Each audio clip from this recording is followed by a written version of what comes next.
You sound like a keynote speaker where the guy tried to climb Mount Everest and lost a leg, and now he has an inspirational book, and they get him as the keynote speaker. And half of his things are trying to find the metaphor that makes sense for a bunch of business software people to understand how they can relate to his story. You sound like you're stretching really hard to figure out the chemical signals that ants follow are like the user stories. No, I tell you, there are certain types of people who show up at those summits and stuff and talk about like free climbers, for example, guys who climb mountains without the ropes. I find no leadership and no quality in that whatsoever. The whole time I'm watching, I'm thinking to myself, one, you're dumb. Yep. Two, you're gonna die.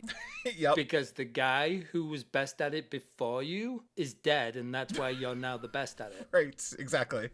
100%. People will push that as like it's inspirational. They're living their best life, and I was like, until they die.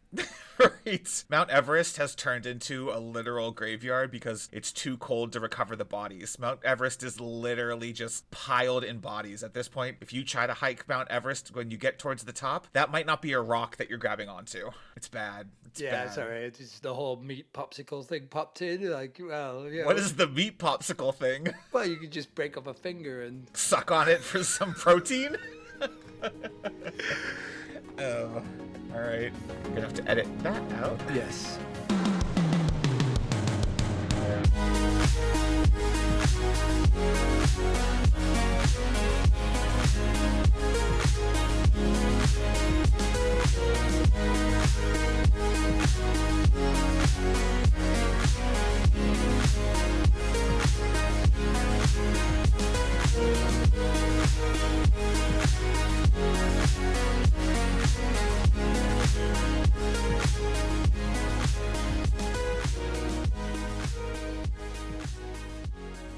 Welcome to Acceptance Criteria, where we talk about the good, the bad, and the ugly of how software gets made and how we can all do a better job together. My name is Kevin Thomas Euland, and across the chat from me is Andrew Greener. Say hi, Andrew. Hi, Andrew. We're also here to get deeper on the human element. I could go on for an eternity about people and how they think about the process of building complex systems, and I can't think of two better people to do that than Kevin and I. Except this week, it's part 2 of our conversation with Pradeep Ittycheria. Say hi, Pradeep. Hi, Pradeep. On this week's show, we'll continue asking Pradeep his thoughts on how product and engineering can work effectively together, as well as some more personal questions about his career and experiences. But before we get to all of that, let's take a short break, and we'll be right back. All right, welcome back. I don't really have a name for this segment yet. This is going to be a freewheeling conversation as we pick Pradeep's brain on a number of topics. So I'm curious, as a product person, one, you should be holding yourself to your own account of have you done a good job conveying to your different engineering teams what that value is? And if you do think you've done a good enough job of that, maybe 2 of your 3 teams seem to be getting it and the 3rd team doesn't. I'm sort of curious from your perspective on the engineering side, what's the right path for me as a product manager, noticing, I don't know that the engineering manager is conveying this, maybe the engineering lead doesn't seem to think it's important to worry about that. What's the path for the product manager? Is that product manager going directly to that engineering person and saying, hey, what can I do to help you all understand the value better? I don't want to go do an end around and go to that person's boss, but also if the engineering manager is the blocker, how as the product person do I help that engineering team? Yeah, no, I mean, so there are 2 things here, right? One, there is just let's just assume good intent in terms of everybody trying to do their best, and trying to be want to be successful, right? So if you assume good intent, then what a product person can really do well is tackle the big risks early. What does that really mean? Like, and I still consider the value risk and the business risk being the biggest risk in any successful product. It's not the engineering risk. Now, right. As soon as I say this, someone's going to say, well, what are you talking about? 3 or 5 projects right now are engineering risks. And that is fair. Like I said, these conversations have an element of generalization in them. But the point is, when I consider the biggest risks, those are the risks that are hard to recover from. You both are technical, you are technical people who've been engineers and leaders in engineering before and currently. And you both know that it is, yes, you can make some really bad design decisions that are costly to recover from. But right. Software is ones and zeros. You can always rewrite it. It comes at a cost, right? It comes at a cost. But you know what is very hard to fix is a misunderstanding of value and going down a path where you just double down on bad product market fit, value definition. And so to answer your question, I think tackling the big risks early, which is it's almost kind of agile if you can think about it, right? Like don't be sequential in your way of how you deal with these challenges you're having with engineering and everybody else. Hyper focus on validating the big risks or negating the big risks early. The engineering risks of an engineering manager sticking to his guns or her guns about an approach or why we shouldn't be working on that. That is, again, if you assume good intent and no one's going to be a complete ass, then that's a matter of working with people. And I know that sounds like a pretty basic statement, but I believe a lot of leaders and managers, they don't really work very well with people. They work well managing a team.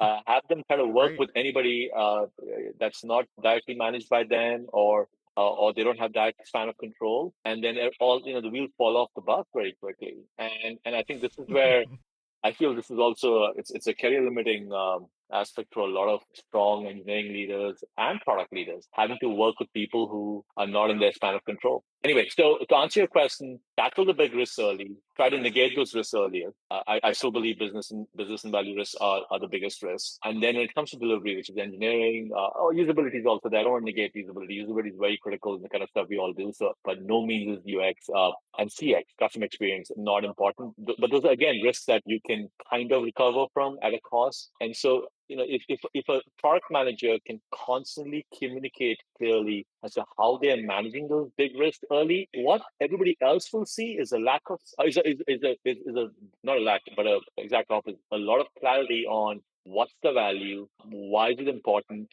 how is this person thinking about all the challenges we're going to face. A lot of engineering managers love to do this. I used to do this. I still love to find I still do this. I still love to find the gotcha. Gotcha. You didn't think about that, did you? I gotcha. Sure. And you get a real high when you get the gotchas, right? Oh my God, this guy didn't think about this. This lady didn't think about this. They had all these amazing user stories and all these great roadmaps and fancy tools, and they didn't think about a basic thing like security, right? And I'm like, gotcha. You want to get out of the gotcha culture, but the way you do that is security, for example. Bad example, probably a decent example in this example, is one of those big risks you want to manage early on. Like, hey, Sure. it's going to break the system because people value the system being secure. So did the product manager tackle that, right? So anyway, I can go on and on this. Yeah. No, that's helpful. Yeah, you'll have to edit this out. It's a blessing and a curse. It's a blessing because this is part of your brilliance, but the curse is in a podcast you're hard to interview because you're answering my bloody questions before I've asked them. So my question was going to be around some of that, which is that translation layer between product and technology. And one of the things I've seen with engineering is they sort of manage not synthetic goals or objectives, but they start to look at how we write this code and leaving it for the guys who come after us starts to become like such a primary focus that at times they lose the initial objective of like, well, we've got to deliver this business value for our customers. And I think you, in the last few minutes, sort of addressed some of that for me in your response. Well, hey, I mean listen, you're setting me up. So that has so many connections, right? That's also the same conversation that engineers will have about yes, code readability and maintenance and all those important considerations for sure. And they will absolutely focus on that because we've all had the nightmares of dealing with somebody else's crappy code, right? So there's PTSD on that. I totally get that. But you make a really good point. Whether it's good old tech debt argument, whether it is hey, I need to hit this, meet this business objective because this is clear business value. It's going to make our number. It's going to do this. But if I do that, I'm going to create this tech debt or make this really hard for someone else to manage moving forward. And we will never get back to that. How many times have you guys heard that? Yeah, absolutely. Yeah. Exactly. We never get back to that. And that is a lack of trust. I use the trust word now in leadership to be able to understand that, right? One of the reasons I feel I'm kind of, this is self-promoting a little bit, but one of the reasons technical managers, if they can transition over onto the business side, make half decent business leaders, I said half decent because I leave it up to your judgment, is because they understand that thing of we'll never go back, that whole argument that every engineer always makes. Yeah, man, that train will leave the station. You guys will get excited about the next shiny object, next revenue number. will never fix that, right? And I think if we can have more engineering managers being business leaders, we will hopefully start breaking that thinking, because they're not wrong when they say that.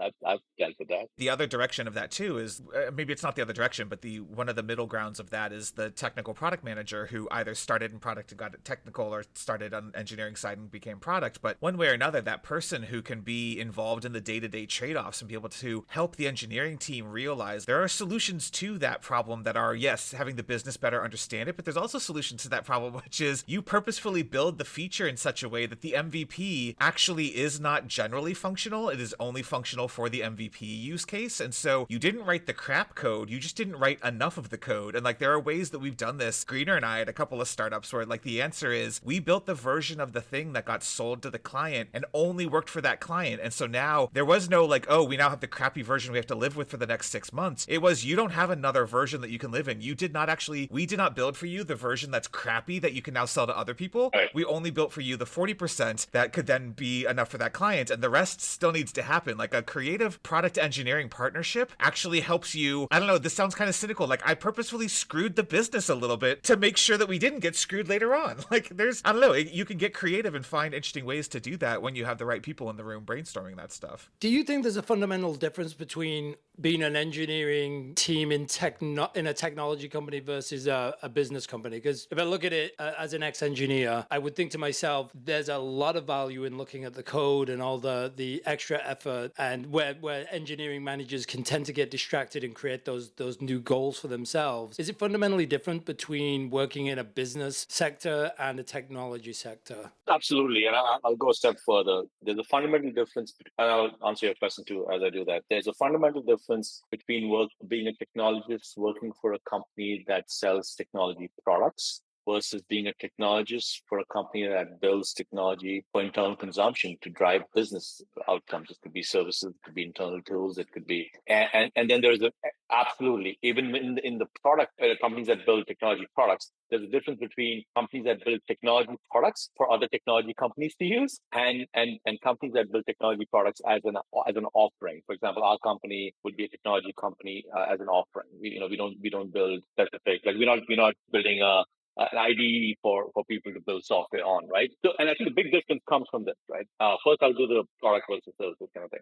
When you're building technology for productization, you just have a level of rigor around abilities, right? Scalability, usability, and then the other 10 abilities that you can think about, because you realize that once the product leaves you, even if it's a SaaS-based product that you're managing in the cloud for somebody else, once it leaves you, by that I mean when someone starts using it that does not have your email address, it does not have the same paycheck that you do, Right. You lose a lot of control, and that control you can't bring back. And so you want to account for that lack of control in the way you build your products. When you build technologies for internal consumption, you can go, the person who's using your tool, let's say it's a crappy tool, can come and throw a desk at you because they're in the next office. And so what happens is, well, you don't want to get a desk thrown on your head, but you put a lower level of rigor around that, because you're like, yeah, we'll figure it out. Like it's in the company, it's in the family, Right. It's in the family, and that permeates through all disciplines of how the technology gets built. I will say the best startups that I've been at have been the ones where we sold the software directly and then had a professional service. So I got the best of both worlds. I got Scott over the cube wall using the software every single day, and he could yell at me about a thing that didn't work. And I could then go and say, that's a really interesting validation to go and figure out if that's also a problem that the external users are facing. And I got that immediate feedback. I don't know, like there was a really nice best of both worlds, but yeah, it absolutely seems like when you don't have one or the other, then your job's just harder. Yeah, it wasn't long after working with you, Kevin, I realized you'd hired me so they could yell at me over the cube wall. Oh, fully. Absolutely. Yeah, you had the British accent. They couldn't get too mad at you. Yeah. So it's interesting. I feel like a lot of engineers maybe don't recognize that coming in. Again, is that cultural? Like it's almost like you're wearing a different set of overalls for work every day, right? You're a business focus, you're B2B, you have a product, you're a technology company. Do you think that's cultural? Do you think it's just something people adapt to, and the expectation is that they're discovering the culture and the things that are important? Or do you think companies should be more conscientious about, hey, we're hiring we're hiring a bunch of engineers coming out of a technology sector. There needs to be a little bit of adaptation to the way we onboard them. I'd go even I'd say it's an onboarding expectation. You came from a Kanban board, we're all Scrum. You're coming from a Scrum background, we're all Kanban. Like there's a bunch of things that engineers I don't know that a ton of companies support them in that onboarding into a different world. B2B versus B2C, software versus services. Yeah, and we talked about that in the Agile episode. That I've certainly noticed a trend over the last few years that there's an expectation that engineers are coming in with Agile. We assume they learn it in college, and we assume that they're just coming in with that knowledge. But I don't believe that I've seen too many companies in the last 10 years actually then onboard them in a way that is like, hey, this is our Agile flavor. It doesn't feel like part of the onboarding process to bring them into that culture. Certainly not as a strategic initiative for the company. It's more at the grassroots level within the teams. Yeah, no, actually, I mean, I think it's something more basic than that. I think in many cases, engineers, they don't do enough discovery to even know the kind of company they're joining. Because Sure.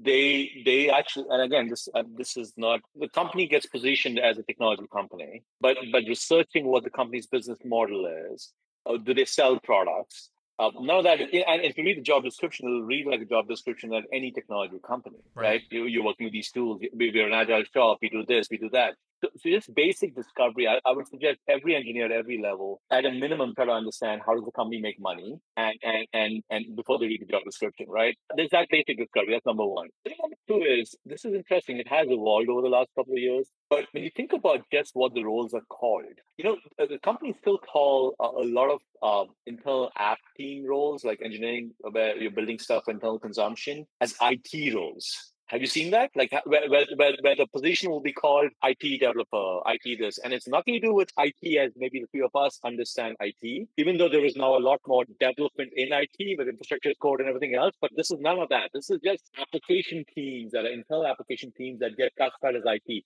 They get led by a CIO, right? Not a CTO. Mm-hmm. They're VP of application development, app dev, they'll call them, right? And what's really interesting is a lot of the leadership of those kinds of organizations on the technical side, they came from vendor management. They came from managing implementations, right? They came from IT systems management, right? And now they're also managing a few engineers who can build some software, right?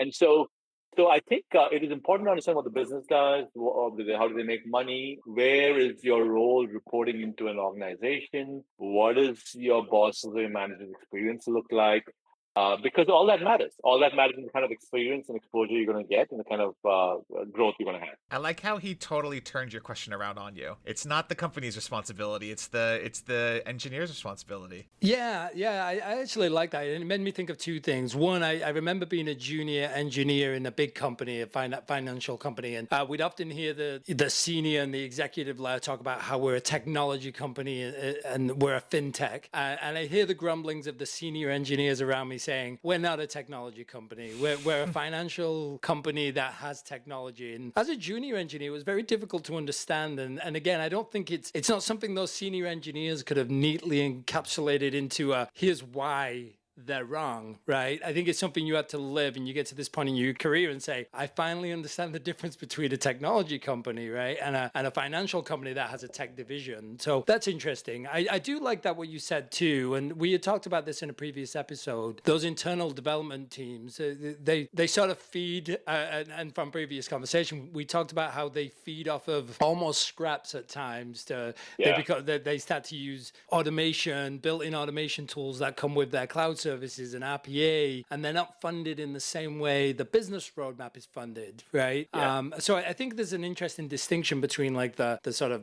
roadmap developer who's working on the customer's roadmap, and then those internal, what you might call the IT developers or app devs, and they often work almost like it's rapid application development at times, right? Yeah, no, and that's a really good point, Andrew. Because and first of all, I want to be very clear. A lot of amazing engineering happens in internal app dev teams. So it's this is not a Yep. function of quality of engineering or any of that, right? But what tends to happen with internal app dev teams is they don't have. There's not an easy way of associating the costs of that engineering resource to a clear P&L or a clear revenue line item. These are seen as sometimes as supporting a revenue line item, but not a clear line of sight between those two. And so as a result, to your point, Andrew, there is the process of going and asking for more resources and budgets and tools and tech are not as well defined as maybe you're trying to sell an actual product as a product manager, and there's a clear P&L, and you know exactly how much money you'll make on that product, and engineering resources required for that product. So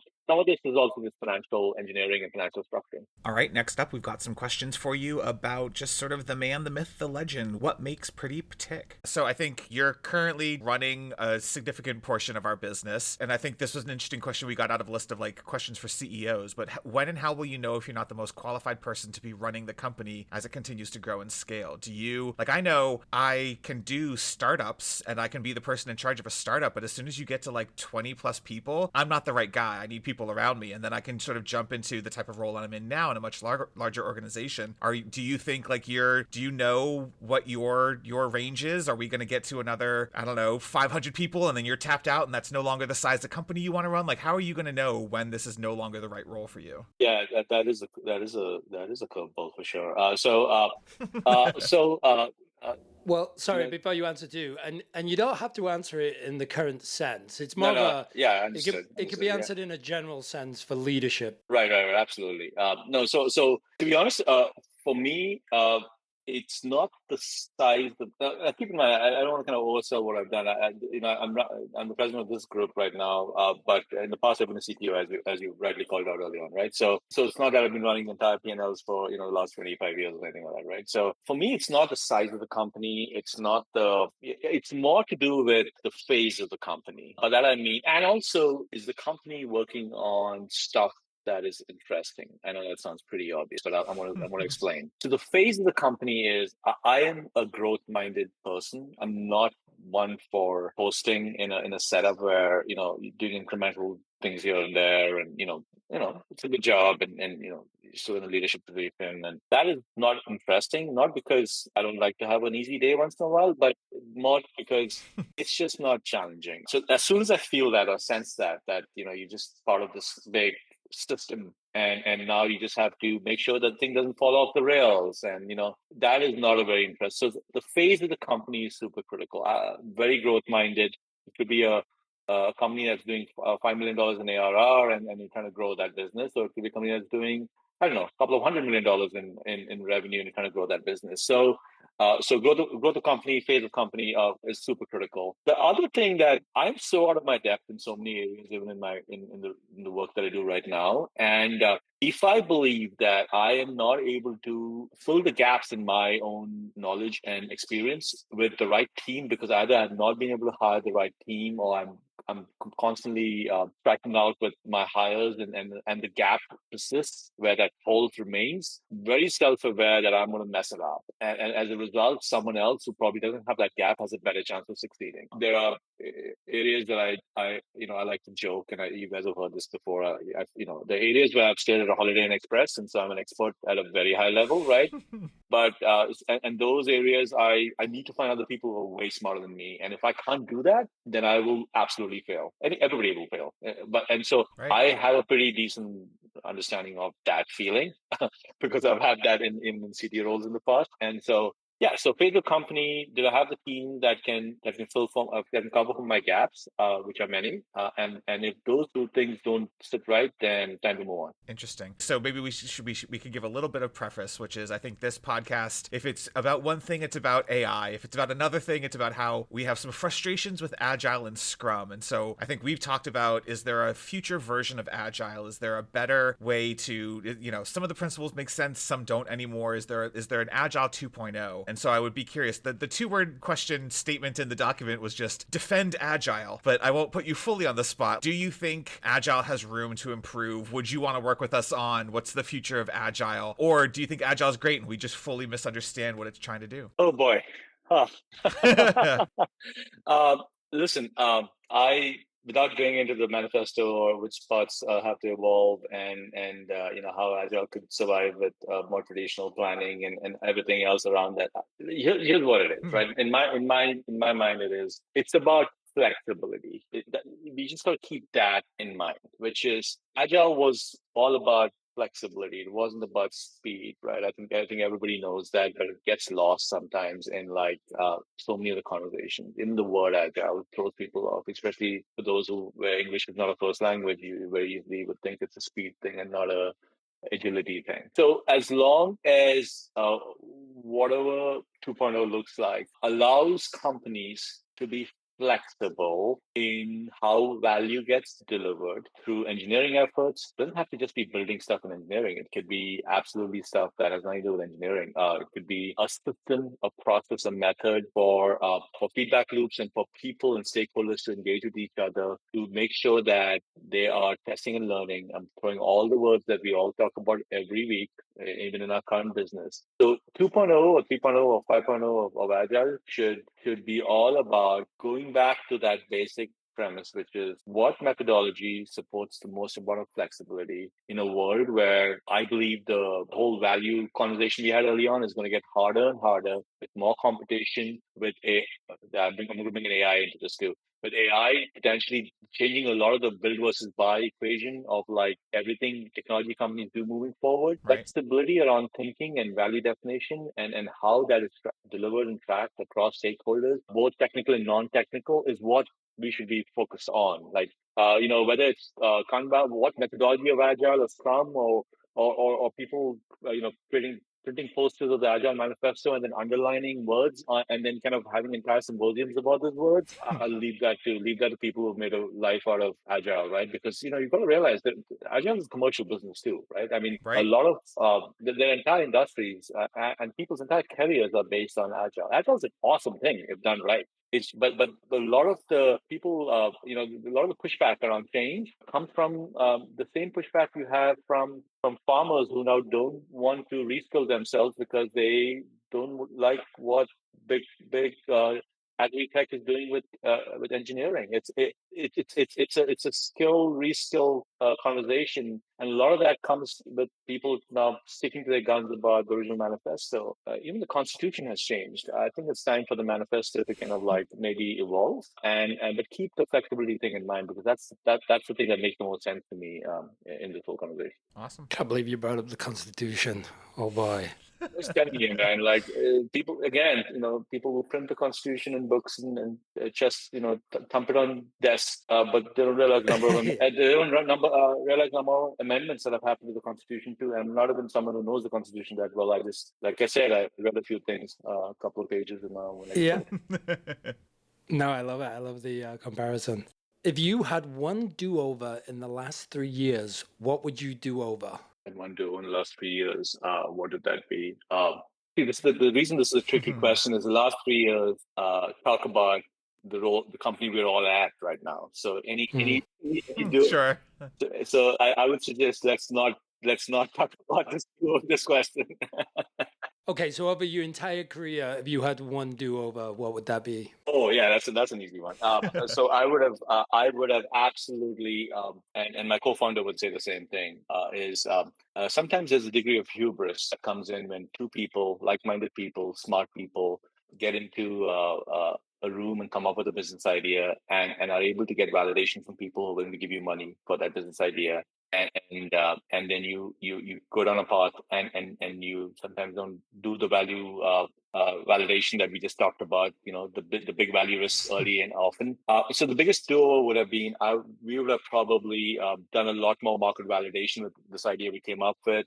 We would have probably brought in some more thinking, some more outside thinking around the business model, the thesis, customer acquisition, so many areas that we had gaps and holes in our thinking around, right? So yeah, no, I would recommend anybody who starts a company to basically make sure that they have people who they can act as they can use the sounding boards and can tell them how crappy their strategy is or why they should change something. So yeah, I would do that. And then the irony is that every single book will tell you that, right? Every single startup book ever written will talk about make sure you have the right people in the room. Make sure you don't just keep self-validating each other or just yourself if you're the only founder. And still, founders don't do that because what is the most amazing validation for any founder is when people start giving you money. Because it is so hard to get that first dollar from someone.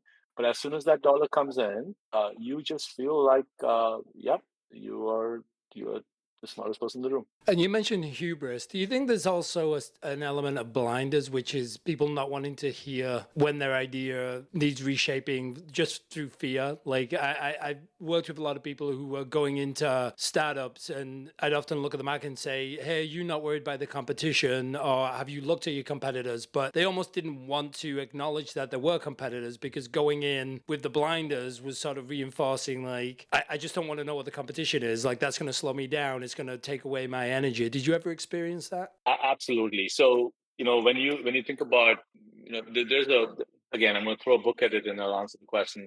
There's a book called Traction Gap. It's by drawing a blank. Somebody who had a very successful VC, and he talks about how companies may have a great idea, they think they have great product market fit, and then they get to their first set of revenue and they don't constantly revalidate that product market fit because they think there is more of that market available that just brought them that first dollar of revenue. And so the many concepts here, many books written about the crossing the chasm, all these areas come into the same conversation. So yes, absolutely. To answer your question, Andrew, I think the worst thing that can happen is not having very thinking in the room, getting that funding, and then getting that first revenue. Those are all like almost points at which, yes, you should celebrate, right? Recognize, kind of thinking back to our earlier conversation, have the recognition that you've achieved something. But then make sure that you constantly reevaluate your thinking always. And it mostly comes down to product market fit. Doesn't matter if it's a B2C offering or a B2B offering. People get product market fit all the time wrong, and they don't pivot quickly enough. So yeah. Yeah. Well, thank you. Awesome. I know we're at time, Kevin. So yeah, no, this has been a really great conversation. I will. We'll check Craig's quality of recording, and hopefully it's good, and we'll be able to do this. But worst case scenario, we'll just have to bring you back and pick your brain again. Yeah. Absolutely. Now that I know that how smart you guys are, I'll make sure I'll be more prepared. All right. Well, thank you for coming up on this. This is a good conversation. It was great. It was a lot of fun. Thanks, guys. Thank you, awesome. Talk to you later. Bye-bye. Bye. All right. Well, that's going to do it for us on this episode of Acceptance Criteria. To read articles that we've written on similar topics to the ones we talk about here, head over to the blog at acceptancepod.com. You can also follow us on most apps. We're at AcceptancePod. We'll post links to show notes and any articles from the blog over there. We're also building a community on Reddit at r/acceptancecriteria and on Discord. You can find links to both in the show notes and on the blog. And I promise we'll be moderating the crap out of them to keep it a nice little slice of the internet. For now, I'm Kevin Thomas Euland, and you can find me on most apps at kthomaseuland. That's ULLAND. And I'm Andrew Greener, and you can find me on most apps at Criteria Greener. That's GREINER. And this has been Acceptance Criteria. Thank you for listening, and we look forward to hearing from you.